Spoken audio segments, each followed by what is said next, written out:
तो जो बच्चे रेलवे से रिलेटेड किसी भी exam NTPC group D RPL पटेक जेई की तैयारी करें तो उन लोगों के लिए ये वीडियो बहुत ही इंपॉर्टेंट और शानदार होने वाली है, क्योंकि इस वीडियो में दोस्तों हम लोग मैथ के उन क्वेश्चन को सॉल्व करेंगे जो कि इन्हें एग्जाम में पूछे हुए क्वेश्चन और लगभग हर चैप्टर से क्वेश्चन कराए जाएंगे। तो लास्ट तक बने रहिएगा, हर क्वेश्चन को बेसिक कंसेप्ट और ट्रिक के साथ सॉल्व करने वाले हैं। तो चलिए स्टार्ट करते हैं अपने पहले क्वेश्चन से। पहला क्वेश्चन आपका संख्या पद्धति का क्वेश्चन है। क्या कह रहा है कि यदि 8 अंकों की संख्या 3x 5479y4 88 से विभाज्य है तो 8 अंकों की संख्या 42 51 39 z2 9 से विभाज्य है, तो कह रहा है कि 3x + 2y - z का अधिकतम संभावित मान ज्ञात कीजिए।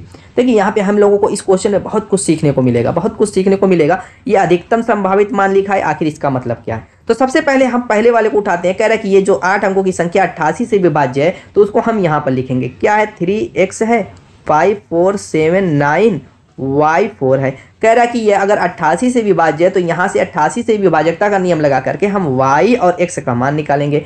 अब y x का मान निकालने के लिए 88 का विभाजकता का नियम पता होना चाहिए, जो कि हमें पता ही नहीं है। तब क्या करेंगे, तो इसको हम ऐसे संख्या में तोड़ेंगे जिसका हमें पता हो। ऐसा गुणनखंड इसका कर दीजिए जिसका हमें पता हो। आप कहेंगे 11 और 8 के रूप में इसको तोड़ना आसान है और 11 और 8 का विभाजकता का नियम हमें पता है। तो क्या होता है 8 और 11 का। तो देखिए एक सीरियल क्रम से चलेंगे। पहले हम लगाएंगे इसमें 8 के विभाजकता का नियम। क्यों मैं ऐसा कर रहा हूँ, अभी क्वेश्चन को सॉल्व करूंगा तो आपको पता चलेगा। 8 का विभाजकता का नियम कह रहा है कि लास्ट के जो 3 अंक हैं अगर वो 8 से कट गए तो पूरी संख्या 8 से कट जाएगी। अब यहाँ पर हम ध्यान देंगे जो अधिकतम संभावित मान लिखा है वो उसकी जरूरत यहाँ पे पड़ेगी y का मान रखने के लिए। तो अधिकतम संभावित का मान का मतलब हम 9 से स्टार्ट करेंगे। जो 1 से लेकर के 9 तक की संख्या होती है, जो अधिकतम मान 9 होता है, 9 से चलेंगे, 9 रखेंगे, फिर 8 रखेंगे, फिर 7, यानी अधिकतम मान रख करके चेक करेंगे। अगर न्यूनतम लिखा रहेगा तो फिर 0 से स्टार्ट करेंगे, 0 रखेंगे, 1 रखेंगे, 2 रखेंगे, इस तरीके से रख करके चेक करेंगे। तो इस चीज का हमेशा ध्यान देना है, अधिकतम लिखा है कि न्यूनतम लिखा है। ठीक है, तो अब चलिए यहाँ पर हम क्या करते हैं, अधिकतम मान रख करके चेक करते हैं। यहाँ पर अगर हम दोस्तों यहाँ पर मैं लिख देता हूँ ये एक लाइन 9y4 ताकि आपको कंफ्यूजन ना हो। 3 अंक मैंने लास्ट लिखा। अब अगर y की जगह मैं 9 रखता हूँ और इसको 8 से काटता हूँ तो 8 का 8, 8 दूना 16, 3 34 हो जाएगा, नहीं कटेगा। अगर मैं 8 रख देता हूँ y की जगह तो 8 का 8, 8 दूना 16, 18, 2 8 3 24, 8 से कट जाएगा। यानी y का मान हमने 8 रखा तो ये संख्या क्या हुई, ये 3 अंक की जो संख्या हमें अलग किया है वो कट गई तो पूरी संख्या कट जाएगी। यानी y का मान हमें मिल चुका है 8। अब इसमें हमने 8 रख दिया। अब 11 का विभाजकता का नियम लगा करके x का मान निकालेंगे। तो हमेशा दोस्तों देखिए अगर 72 के रूप में है तो इसको हम ब्रेक करेंगे 9 और 8। तो पहले हम 8 ही के विभाजकता का नियम लगाएंगे, फिर उसके बाद 9 का लगाएंगे। इसी तरीके से 11 8 था तो इसमें पहले हम 8 का लगाएंगे, उसके बाद 11 का लगाएंगे। इसी तरीके से अगर 4 के रूप में ब्रेक होगा, 3 और 4 के रूप में, जैसे 12 का अगर है 3 और 4 के, तो पहले हम 4 का लगाएंगे, क्योंकि हमें जो लास्ट के 2 या 3 अंक निकालने हैं उसमें से पहले हम निकाल लेंगे। उससे क्या होगा, आपका क्वेश्चन आसान हो जाएगा। ठीक है, तो हमेशा क्या करेंगे, एक क्रम से ही चलना है। इस चीज़ का हमेशा ध्यान दीजिएगा। पहले 11 का लगाएंगे तो गड़बड़ा जाएगा मामला, इसीलिए ये सारी चीज़ें मैं बता रहा हूँ। पहले 9 का लगा देंगे तो भी मामला फंस जाएगा, पहले 3 का लगा देंगे मामला फंस जाएगा, पहले 8 का लगाइए, पहले 4 का लगाइए। ठीक है, समझ में आई बात। चलिए y का मान 8 आ चुका है और हम यहाँ पर रख देंगे 8। ठीक है, y बराबर 8 आ चुका है। अब चलिए यहाँ पर x की वैल्यू निकालने के लिए क्या करेंगे, जो आपका सम स्थानों पे अंकों का योग है। देखिए जैसे x हो गया, 4 हो गया, 9 हो गया, 4 हो गया। सम स्थान का मतलब 2 4 6 इस तरीके से स्थानों पे उनके अंकों का योग। जैसे x है 4 है तो x में 4 जोड़ेंगे तो 4 जुड़ेगा नहीं, x प्लस कर लेंगे। उसके बाद 4 है, उसके बाद 9 4 13, 13 4 17 आएगा, माइनस जो आपका विषम स्थानों पे अंकों का योग, जैसे 5 हो गया, 3 हो गया, 3 5, उसके बाद आपका 7 हो गया और उसके बाद 8 हो गया। इनको जोड़ लीजिए तो 5 3 8 7 15, 15 और दोस्तों 8 कितना हो जाएगा, 23 23। इनका अंतर 0 के बराबर आना चाहिए। कितना आना चाहिए, 0 के बराबर आना चाहिए। तो यहाँ पर x - 6 हो जाएगा, x बराबर आपका 6 आ जाएगा। x की वैल्यू निकल गई, y का मान निकल गया। अब z का मान निकालना है तो फटाफट निकाल लेते हैं। वो किससे निकालेंगे, इस दूसरे वाले से। दूसरे वाले समीकरण से वो क्या, कौन सी संख्या कह रहा है, 42 51 और आपका 39 z2 है। कह रहा है कि अगर ये 9 से कट रही है तो 9 का रूल ये कहता है कि अगर इनके अंकों का योग दोस्तों 9 से कट रहा है तो पूरी संख्या 9 से कट जाएगी। ये 9 का विभाजकता का नियम बताता है। तो चलिए फटाफट कर लेते हैं, इनके अंकों का योग निकाल लेते हैं। 4 2 6, 6 5 11, 12, 12 3 15, 15 और 9 दोस्तों कितना हो जाएगा आपका 24 और 24 और दोस्तों दो कितना हो जाएगा, आप कहेंगे 26। अब 26 प्लस z है, 9 से काटना है। अब बताइए यहाँ पर z की वैल्यू क्या रखें कि 9 से कट जाए। z की वैल्यू क्या रखें, आप कहेंगे कि 1 रख दीजिए, कट जाएगा, बिल्कुल कट जाएगा। 1 रखिए, 1 कटेगा। ठीक है, 27 हो जाएगा, 9 3 के 27। अब यहाँ पर अधिकतम मान मैंने क्यों 9 से 9 स्टार्ट करके ये रखा, क्योंकि 1 के बाद जब तक आप इसमें अब ज़्यादा नहीं रखेंगे, 9 से ज़्यादा नहीं रखेंगे, तब तक ये कटेगा नहीं। रख करके देख लीजिए, 9 रखेंगे तब भी नहीं कटेगा, क्योंकि 9 चौको 36 आना चाहिए। 36 लाने के लिए इसमें हर हाल में 10 जोड़ना पड़ेगा। हमें 10 से रखना नहीं है, हमें कितना रखना है, 9 से स्टार्ट करना है। तो हर हाल में एक ही पे आएंगे हम। रख करके देख लीजिए, एक ही पे आएंगे। तो हर चीज़ पर ध्यान देना है कि यहाँ पर 9 अंक था। चलिए, 1 रखा आपने, z की वैल्यू हमारी 1 निकल चुकी है। अब फटाफट इसमें 3x + 2y - z में सबका मान रख देते हैं। x की वैल्यू आई है 6, तो 6 की आपका कितना हो जाएगा 18, प्लस y की वैल्यू आई है कितनी 8, तो 8 दूना के 16, माइनस z की वैल्यू आई है 1 रख देंगे, तो 17 दूना 34 में से 1 घटाएंगे 33। Option A is the right answer. समझ में आ गई बात। नेक्स्ट क्वेश्चन, अगला क्वेश्चन क्या कह रहा है कि यदि दो संख्याओं का योगफल 25 है, मान लेते पहली संख्या x है, दूसरी संख्या y है। कह रहा है कि इनका योगफल अगर 25 है तो और गुणनफल 136 है। मान लेते हैं कि इनका गुणनफल x y बराबर 136 दिया हुआ, 136 है। तो कह रहे हैं इनके घनों का योगफल क्या होगा, यानी कि x³ + y³ बराबर क्या होगा, ये पूछ रहा है। तो चलिए जानते हैं क्या होगा। तो अगर आपको a³ + b³ का सूत्र याद है, a³ + b³ का सूत्र याद है, तो ये आप लोगों के लिए चुटकी भर का काम है। क्यों, हम यहाँ पर सबसे पहले हम निकालेंगे x² + y²। x² + y² बराबर क्या होता है, x + y का होल का स्क्वायर, x + y का होल का स्क्वायर माइनस 2xy होता है।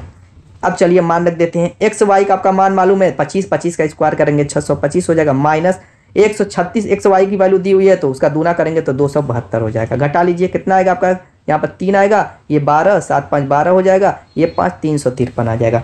अब x³ + y³ का सूत्र ये होता है, पहले कोष्टक में मूल पद सचिन्ह, यानी पहले कोष्टक में x + y, दूसरे कोष्टक में पहली का वर्ग दूसरी का वर्ग, दोनों संख्या को गुणनफल चिन्ह बदल करके, यानी प्लस चिन्ह है तो यहाँ पर -xy हो जाएगा। अब हम मान सबका रख देंगे, बस आपका आंसर हो जाएगा। x + y का मान 25 है, यहाँ पर 25 रख देंगे, और x² + y² का 353 है। 353 में से क्या घटाना, 136 घटा करके डायरेक्ट मैं यहाँ पे लिख देता हूँ गुणे घटा लीजिए, 13 हो जाएगा, यानी 7 6 13। अब यहाँ पर हो गया 4, 4 घटा 1। अब दोस्तों यहाँ पर बचा 3, 3 घटा तो कितना 2, 217। 25 से गुणा कर दीजिए, 25 साते दोस्तों कितना हो जाएगा आपका, 25 साते आपका हो जाएगा 25 × 75, यानी कि 175।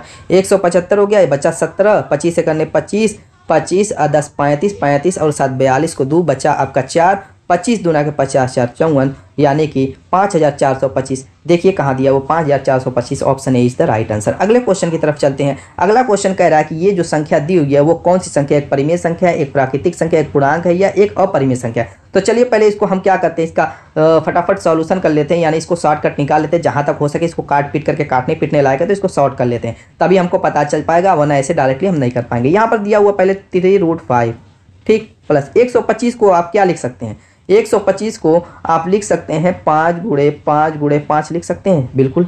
तो आप कहेंगे कि जोड़ा जो 5 एक बाहर निकल जाएगा, यानी इसको हम लिख सकते हैं 125 को 5√5, क्या लिख सकते हैं 5√5 बटे में।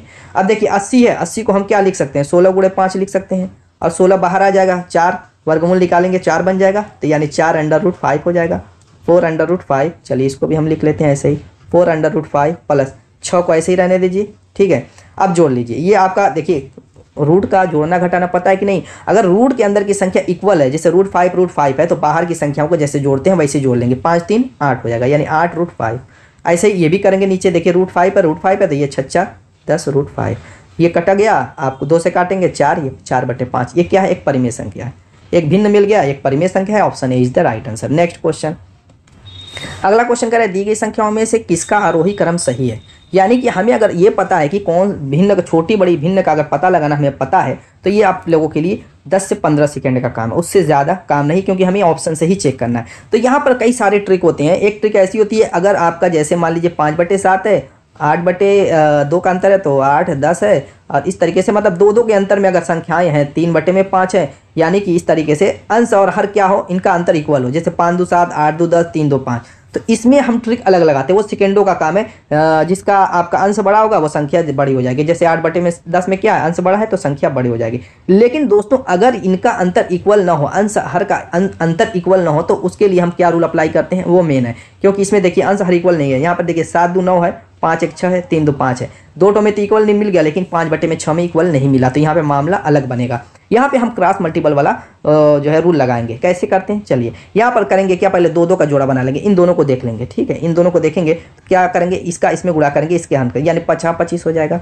और इसका करेंगे 36 के 18 हो जाएगा। इसमें कौन बड़ा है, 25 बड़ा है, तो यानी 5/6, 3/5 से बड़ी है। ये कह रहा आरोही क्रम में, आरोही क्रम मतलब बढ़ते हुए क्रम में, कह रहा दी गई संख्याओं में किसका आरोही क्रम सही है, यानी बढ़ते हुए क्रम में। पहले ही यहाँ पे घटता हुआ क्रम मिल गया, 25 के बाद 18 मिल गया, तो ये तो गलत हो गया। इसी तरीके से इसको भी चेक कर लेंगे। यहाँ पर देखिए 36 के 18 मिल जाएगा, यहाँ पे 50-25 मिल गया। चलिए बढ़ता हुआ क्रम मिला। अब यहाँ पर फिर इसको चेक कर लेंगे, पहला वाला चेक हो गया, दूसरे वाले को। यहाँ पे 9×5 45 और ये 7×6 42, यहाँ पे घटता हुआ क्रम मिल गया, ये भी गलत हो गया। अब यहाँ पर देख लेते हैं 9×3 27, मैं नीचे लिख देता हूँ, और ये 5×7 35। चलिए ये बढ़ता हुआ क्रम मिल गया। अब फिर इसको हम देख लेते हैं 9×5 45 और ये 7×6 42, ये भी बढ़ता हुआ क्रम, यानी बिल्कुल ये perfect option C is the right answer. Cross multiple से चेक कर लिया जाता है, दो को बारी बारी की कौन बड़ी है कौन छोटी है, उस हिसाब से हम आगे बढ़ेंगे। समझ में आ गया। नेक्स्ट क्वेश्चन देखिए दोस्तों, क्या कह रहा है कि 18 7 6 9 के वर्गमूल में कितने अंक निहित हैं। क्या कह रहा है कि 18,769 के वर्गमूल में कितने अंक। पहले तो हमें वर्गमूल जब तक इसका पता ही नहीं चलेगा तब तक हम कैसे बताएंगे कितने अंक निहित हैं। तो इसका वर्गमूल हम लोग कैसे निकालेंगे, वो भी सेकेंडों में। दोस्तों टाइम नहीं लगाना है, ठीक है। चलिए वो तरीका, वो ट्रिक जानते हैं। हमें करना क्या है कि सबसे लास्ट वाले अंक को देखना है, क्या है 9 है। अब हमें ये देखना है जैसे 1 से लेकर के जो 9 तक की संख्याएँ होती है उनका वर्ग करके हमें दिमाग में ये दौड़ाना है कि किसका वर्ग करने पर उसका यूनिट डिजिट जो इकाई का अंक बनता है वो 9 बनता है। तो आप कहेंगे कि 3 का वर्ग करेंगे, 3 का वर्ग करेंगे तो 9 बनेगा, या तो 7 का वर्ग करेंगे तो 9 बनेगा, क्योंकि 7 के इकाई अंक में 9 होता है। यानी कि 3 होगा या 7 होगा। 3 और 7 में कौन सा लेंगे हमें पता नहीं, तो हम क्या करेंगे 3 और 7 को यूँ लिख लेंगे। जिसका भी यहाँ पर ये इसके इकाई के अंक को हम चेक करेंगे, जो भी दिया हो 4 5 6 7, ये देखना रहेगा कि किसका वर्ग करने पर, किन किन संख्याओं का वर्ग करने पर या तो 2 1 आएगा या तो 2, 2 से ज़्यादा अधिक संख्याएं नहीं आएंगी जिनका वर्ग करने पर वो अंक बने। इस चीज़ का हमेशा ध्यान रखिएगा, 1 या 2 आएगा, ठीक है। तो चलिए 3 या 7 आ रहा है, तो 3 7 को थोड़ा ऐसे लिख देता हूँ। 3 का वर्ग करने पर भी 9 आ रहा है, 7 का वर्ग करने पर भी 9 आ रहा है। अब इन दोनों में से कौन लेंगे हमें पता नहीं, चलिए वो तो बात ठीक है। अब हम क्या करेंगे, इन 2 अंकों को कट कर देंगे, इन 2 अंकों को छोड़ करके अब 187 को देखेंगे। अब 187 को देखेंगे कि किस संख्या का वर्ग करने पर वो इसके करीब जाएगा, अधिक ना हो कम ही रहे। तो आप कहेंगे कि 13 का वर्ग करेंगे तो 169 होगा, लेकिन अगर 14 का वर्ग कर देते हैं तो 196 हो जाता है। तो वह हम क्या करेंगे, कम वाला लेंगे, अधिक वाला हम नहीं लेंगे, यानी 13 लेंगे। या तो दोस्तों इसका मतलब या तो 133 होगा या तो 137 होगा। अब इन दोनों में से कौन होगा, कैसे चूज करेंगे। तो दोस्तों हमें ये अब देखना है कि ये 187 जो है वो 13 के वर्ग वाले के करीब है या 14 के वर्ग वाले के करीब है। 14 196 आया, ठीक है, 13 169 आया। तो हम देखेंगे 187 और 169 में अंतर देखते हैं तो आप कहेंगे कि 18 का अंतर है, और 187 और 96 में अंतर देखते हैं तो आप कहेंगे कि केवल 9 का अंतर है। यानी कि वो क्या है, 196 यानी बड़ी वाली संख्या के वर्ग के करीब है, तो हम बड़ी वाली इसमें से लेंगे। अगर छोटी वाली वर्ग के करीब होता तो छोटा वाला लेते हैं। तो हमेशा इस चीज़ का ध्यान रखिएगा, यानी 137 का क्या हो जाएगा, इसका आंसर हो जाएगा। अब दोस्तों 137 में अंक कितने हैं, 1 2 3 अंक हैं, तो option B is the right answer. चलिए चलते अपने अगले क्वेश्चन की तरफ। अगला क्वेश्चन कह रहा है वो बड़ी से बड़ी संख्या ज्ञात कीजिए जिसे 55 72 और 123 को विभाजित करने पर क्रमशः 3 7 और 6 शेष बचता है। कह रहा है कि वो हमें बड़ी से बड़ी संख्या प्राप्त करनी है जिसमें 75 में भी भाग दें, 55 में, 72 में और 123 में। इसमें भी अगर 1 से भाग दें, इसमें भी अगर 1 से भाग दें, इसमें भी 1 से। वो हमें संख्या पर x का मान निकालना है कि प्रत्येक क्रम में इसमें अगर हम भाग देते तो 3 शेष बचता है, इसमें भाग देते तो 7, इसमें भाग देते तो 6 शेष बचता है। तो हमें x की वैल्यू निकालनी है। अब यहाँ पर देखिए शेष जो बचा है उसी को हम घटा करके यहाँ पर लिखेंगे। आप कहेंगे कि 55 में से 3 को घटाएंगे तो 52 आएगा, ठीक है। 72 में से किसको 7 को घटाना है तो आप कहेंगे 65 आएगा।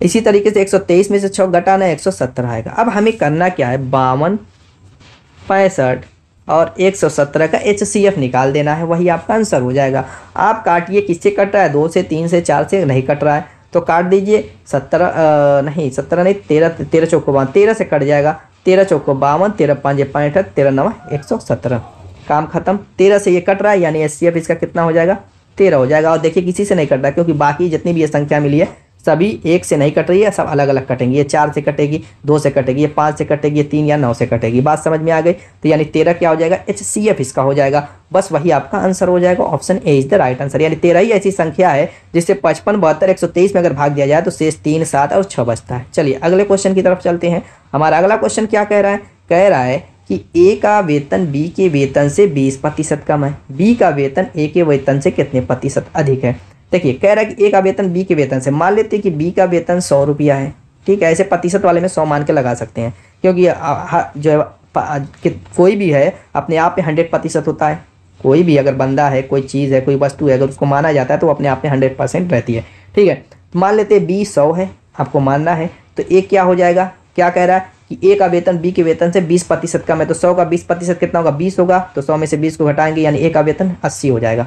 अब कह रहा है कि बी का वेतन ए के वेतन से कितना प्रतिशत अधिक है, बी का वेतन ए के वेतन से कितना प्रतिशत, यहाँ पर तो दिख रहा है कि बी का वेतन ए के वेतन से 20 अधिक है। अब इसको हमें प्रतिशत में बदल देना है, तो कितना अधिक है, 20 अधिक है, किसके वेतन से, ए के वेतन से। अब 100 लगा करके प्रतिशत में चेंज कर दीजिए, बस हो गया आपका काम, 0 से 0 कट जाएगा, 2 से काटेंगे 4 बच जाएगा। अब यहाँ पर देखिए कितना हो गया आपका, जो है 4 से काट दीजिए, 25 चौक को 100, 25%। ठीक है, आपका answer B is the right answer. Next, यहाँ पर दोस्तों हमारा अगला क्वेश्चन क्या कह रहा है, देखते हैं। कह रहा है कि एक व्यक्ति 16,800 में 18 खाट बेचकर 3 खाट के क्रय मूल्य के बराबर का लाभ प्राप्त करता है। क्या कह रहा है कि 16,800 रुपये में 18 खाट बेचता है, यानी कि 18 खाट की जो सेलिंग प्राइस है वो कह रहा है कि 16,800 रुपया है, और ये 16,800 रुपये में बेच करके 3 खाट के क्रय मूल्य के बराबर, सीपी के बराबर उसको क्या हो रहा है, प्रॉफिट हो रहा है। किसके बराबर, इसके बराबर उसको प्रॉफिट हो रहा है। यानी कहने का ये मतलब हो गया, यानी 21 खाट का मूल्य ये 16,800 रुपया दिया हुआ है, इसका मतलब इस 21 खाट का क्रय मूल्य सीपी जो है 16,800 रुपया दिया हुआ है। 16,800 रुपये की 18 खाट उसने बेची, सेलिंग प्राइस उसकी कितनी है, 18 खाट की 16,800 रुपया। जब ये 16,800 रुपये का 18 खाट बेच रहा है तो उसको 3 खाट के क्रय मूल्य के बराबर प्रॉफिट हुआ। यानी कि कहने का तात्पर्य ये हो गया 18 3 21 खाट के क्रय मूल्य जो दिया हुआ है वो 16,800 रुपया हो गया।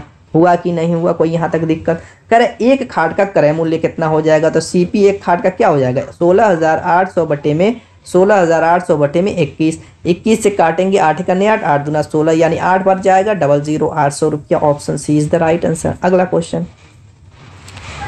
क्वेश्चन क्या कह रहा है कि ए बी से 80% अधिक है। क्या कह रहा है कि ए बी से 80% और बी सी से 20% कम है। तो कह रहा है ए बी सी का मान ज्ञात कीजिए। ए बी से बी सी से, दोनों में कॉमन बी है तो बी को हम मान लेते हैं कि 100 है, बी को हम मान लेते हैं कि क्या है, यहाँ पर बी को हम मान लेते हैं कि 100 है। चलिए ठीक है। अब कह रहा है कि ए जो है बी से 80% अधिक है, यानी कि ए की वैल्यू कितनी हो जाएगी, 100 का 80%, 80, 100 में 80 जोड़ देंगे तो 180 हो जाएगा। कोई दिक्कत यहाँ तक हुई। कह रहा है कि ए बी से 80% अधिक है, बी को हमने 100 माना तो ए 180 हो जाएगा।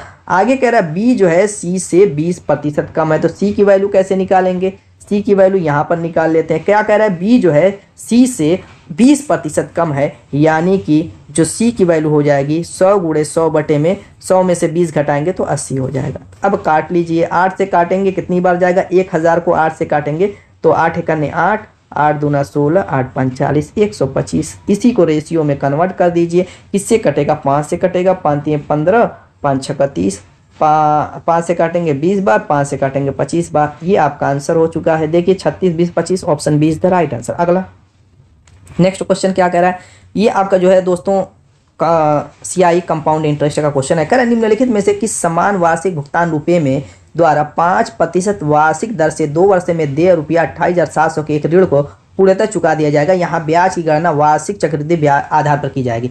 यानी कहने का मतलब आपने कोई सामान जैसे ले लेते हैं फाइनेंस पर, तो चुकाना है आपने, मान लीजिए 28,700 रुपये का सामान ले लिया, ठीक है।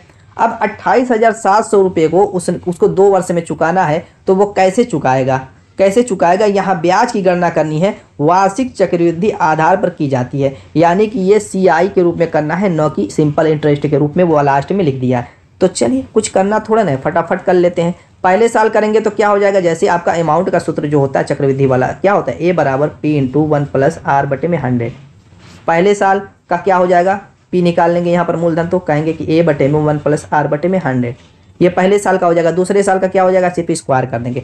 मान लेते हैं कि कह रहा है कि समान वार्षिक भुगतान पर, मान लेते हैं कि एक्स वार्षिक भुगतान पर, एक्स रुपया भुगतान पर, तो एक्स बटे में पहले साल का मैंने क्या कहा 1 प्लस आर बटे में 100, तो आर की वैल्यू दी हुई है, लिख देते हैं डायरेक्ट, 5 है, 5 बटे में 100 हो गया। और 2 साल का कह रहा है तो प्लस फिर एक्स बटे में करेंगे 1 प्लस आर बटे में 100 यानी 5 बटे में 100 का स्क्वायर हो जाएगा। और यही बराबर कितना करना है, 28,700 के। बस एक्स की वैल्यू यहाँ से निकाल लीजिए, कुछ करना आप थोड़ा ना है। अब यहाँ पर काट लेंगे, ये 20 बार जाएगा, 21 बटे में 20, 20 ऊपर चला जाएगा, यानी 20 x हो जाएगा, बटे में आपका 21 बचेगा। इसी तरीके से यहाँ पर देखेंगे तो यहाँ पर भी कटेगा, या 20 20 21 21 बटे में 20 20 का स्क्वायर ऊपर जाएगा तो ये 400 हो जाएगा। ठीक है, 400, और आपका नीचे आपका क्या बचेगा, 21 का स्क्वायर यानी 400। एक बार और लाइन लिख देता हूँ, 20x बटे में 21 प्लस 400x बटे में आपका कितना हो जाएगा 441 बराबर आपका दिया हुआ 28,700। एलसीएम ले लेंगे तो आपका 40 41 एलसीएम हो जाएगा। 21 से काटेंगे 21 बचेगा, 21 का गुणा करेंगे 20 में तो 21 दूना 42 420 हो जाएगा। और 400 यानी कि यहाँ पर मैं डायरेक्ट लिख देता हूँ 820 बटे में 441 x बराबर 28,700। अब चलिए इस 820 से इसको हम काटते हैं, 0 से काटेंगे 0 बार, अगर 82 से काटते हैं तो 8 तिरिके 24 3 बार जाएगा, 8 तिरिके 24 तो आपका हो जाएगा 3 दूना के 6 और 8 तिरिके 24। ठीक है, एक बचा, ये 4 41 फिर 0 ले लेंगे, 410 का मतलब 5 बार यानी 35 बार जाएगा। 35 का 441 में गुणा कर दीजिए, वही आपका आंसर आ जाएगा। तो आपको करना क्या है दोस्तों, यहाँ पर लास्ट में 35 गुणे 441 कर देना है, ये आपका आंसर होगा। तो ज़रूर कमेंट कीजिएगा गुणा करके, गुणा करना बहुत आसान है, कोई दिक्कत नहीं है, सेकेंडों का काम है। 35 से 441 में गुणा करके वही जो आएगा आंसर होगा, कमेंट जरूर कीजिएगा। नेक्स्ट क्वेश्चन की तरफ चलते हैं। अगला क्वेश्चन कह रहा है एक कॉलेज के 3 समूहों G1 G2 G3 में छात्रों की संख्या क्रमशः 20 40 60 है। क्या कह रहा है कि G1 है ग्रुप है, G2 है, G3 है, इस तरीके से 3 ग्रुप है। ठीक है, पहले में 20 छात्र, दूसरे में 40, तीसरे में 60 है। कह रहा है कि G1 G2 और G3 द्वारा प्राप्त औसत अंक क्रमशः 50 60 70 है। कॉलेज के सभी छात्रों का औसत अंक कितना है। सबसे पहले हमें ये पता करना होगा कि बी जो G1 है, बी जिसमें 20 छात्र हैं, उनका जो औसत प्रतिशत दिया हुआ 50%, इनके टोटल जो है 20 छात्रों का औसत कितना होगा, औसत अंक निकाल लेना कितना होगा। तो 20 का हम निकालेंगे कितना 50%, 20 का 50% कितना होता है 10 होता है। इसी तरीके से G2 वाले का दिया हुआ 60% औसत अंक, तो इनका औसत अंक निकाल देंगे सिंपल में, तो 6 चौको 24 हो जाएगा। इसी तरीके से इसका 70 दिया हुआ है 70%, तो इसका G3 वाले ग्रुप का औसत अंक कितना हो जाएगा 7 6 का 42 हो जाएगा। अब हम क्या करेंगे, सभी को जोड़ देंगे, सभी को, क्योंकि कह रहा है कॉलेज के सभी छात्रों का औसत अंक कितना हो जाएगा, तो सभी का औसत अंक जोड़ करके इनमें जितने भी छात्र हैं 20 40 60 छात्र हैं, इनको भी प्लस कर लेंगे 20 40 60, तो आप कहेंगे कि 60 दूना 120, उसी से हम भाग दे देंगे। इसको भी प्रतिशत में ही चेंज करना है, प्रतिशत में अंक निकालना है औसत सभी छात्रों का, तो इसमें 100 से गुणा कर देंगे, 100 से गुणा कर देंगे, 0 से 0 काट देते हैं। अब यहाँ पर देख लीजिए तो आपका हो जाएगा 4 2 6 और ये 4 2 6 1 7, 76 बटे में 12 गुणे 10 है, तो यहाँ पे 760 हो जाएगा। काट देते हैं, 12 6 का 72 बचा 40, 12 3 36 10.333 आता जाएगा, यानी अप्रॉक्स 63% ही हम मान के चलेंगे। तो option D is the right answer. कितना हो गया, option D is the right answer. समझ में आ गई बात, कोई यहाँ तक दिक्कत हुई, कोई परेशानी। नेक्स्ट क्वेश्चन, अगला क्वेश्चन क्या कह रहा है, नीचे दिए गए वृत्त में जीवा AB को स्पर्श रेखा DE से मिलाने के लिए बिंदु D तक बढ़ाया जाता है। यदि AB बराबर 9 सेमी, BD बराबर 3 सेमी, तो DE की लंबाई ज्ञात कीजिए। बहुत आसान है, एक प्रमेय है। क्या प्रमेय है, DE का स्क्वायर बराबर होता है, DE का स्क्वायर बराबर होता है, किसके बराबर होता है, BD, किसके बराबर, BD गुणे AB के। बस काम खत्म। क्या निकालना है, DE की लंबाई निकालनी है, तो DE बराबर क्या हो जाएगा, under root BD plus AB। BD दिया हुआ है, BD गुणे AB, BD दिया हुआ 3 और AB दिया हुआ है 9, 9 3 के 27, under root 27 centimetre. Option B is the right answer. Next question, time and work का क्वेश्चन है। कह रहे A अकेला किसी कार्य के 2/5 भाग को 12 दिन में पूरा कर सकता है, जबकि B अकेला उसी कार्य के 3/4 भाग को 25 दिन में पूरा कर सकता है। यदि ये दोनों एक साथ कार्य करते हैं तो उसी कार्य को कितने दिनों में पूरा कर सकते हैं।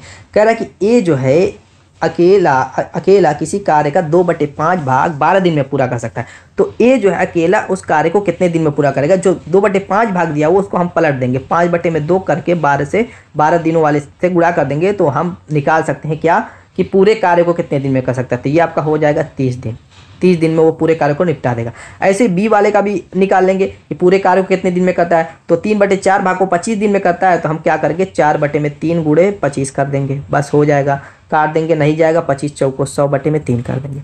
अब कह रहा है कि दोनों मिलकर के उस कार्य को कितने दिन में करेंगे, तो दोनों मिलकर के उस कार्य को करने के लिए बस यही फार्मूला लगा दीजिए, A गुणे B बटे में A प्लस B। हो गया जी आपका आंसर। तो A गुणे B यानी कि 30 गुणे 100/3 बटे में 30 प्लस 100 बटे में 3, ये आपका हो जाएगा 3 त्रिके 9, 90 190 बटे में 190 आ गया, ये काटेगा 10, ऊपर 1000 नीचे आपका जाएगा तो 3000 बटे में 190 हो जाएगा, 0 से 0 यानी 300 बटे में 19 दिन। Option B is the right answer. तो दोस्तों उम्मीद है कि वीडियो पसंद आएगा, मिलेंगे शानदार धमाकेदार टिप्स के साथ नेक्स्ट वीडियो में, तब तक के लिए बाय बाय।